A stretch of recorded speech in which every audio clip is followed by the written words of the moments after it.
Apartheid was a time in South Africa between 1948 and 1994 when the government made laws to discriminate against black people. The National Party ruled Africa during the time and made the laws. Everything including medical care, education, and even the country's beaches were segregated by race. Apartheid did not end until Nelson Mandela was elected president. 1948, apartheid begins. Hoping to get votes from the white Africans, the National Party promises to make laws restricting towards black rights if they win the general election. The African National Congress starts with a defiance campaign. Volunteers begin a peaceful resistance to apartheid by breaking the laws they think are wrong. The protests include black people sitting on benches marked for white people and being out in the city after curfew set for blacks. The Bantu Education Act is passed. A law is passed that creates a separate education system for blacks and whites. Blacks are trained to prepare them for life as part of the working class, since it is not expected they will be allowed to do anything more than that. 1959, separate homelands are created for the major black groups.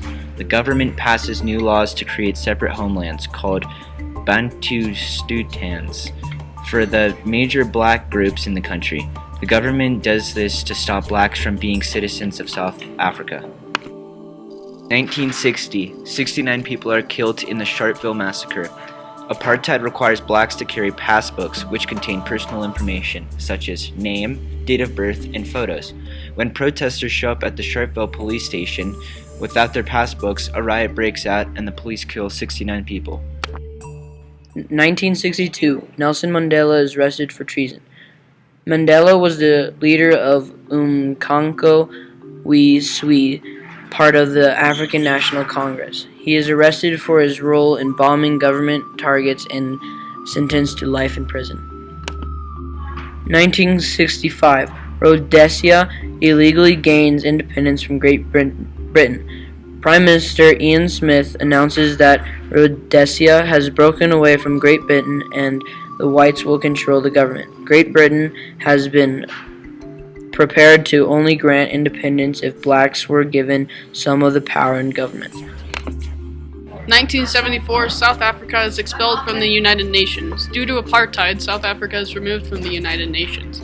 South Africa is not allowed back into the United Nations until apartheid ends, which happens in 1994. 1976, more than 600 students are killed in the Soweto massacre. High school students in Soweto start a protest for an improved education system for blacks. Police break up protests with tear gas, bullets, and killing more than 600 people. 1977, anti-apartheid activist Steve Biko is killed. Steve Biko, one of the organizations of the Soweto protest, is arrested on August 18, 1977. He dies in police custody on September 12th, and the cause of his death is severe brain damage, likely from being beaten by police. 1990, President Frederick Willem de Klerk ends the ban of the African National Congress. Even though he supported segregation at one time, President Frederick Willem de Klerk lifts the ban on the African National Congress in 1990.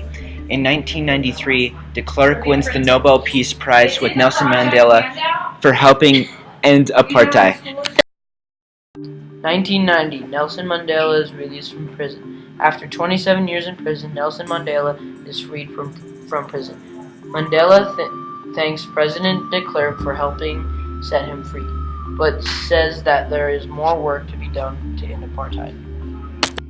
1994, Nelson Mandela becomes president of South Africa.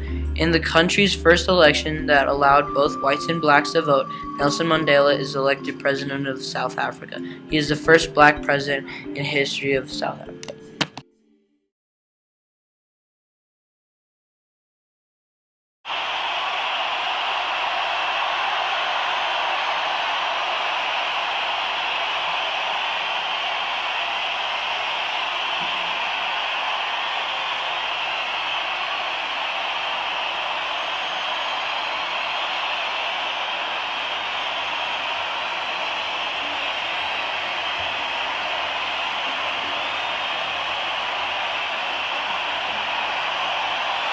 when by ending the system of white minority domination, humanity will have ensured that never again shall the scourge of racial tyranny raise its ugly head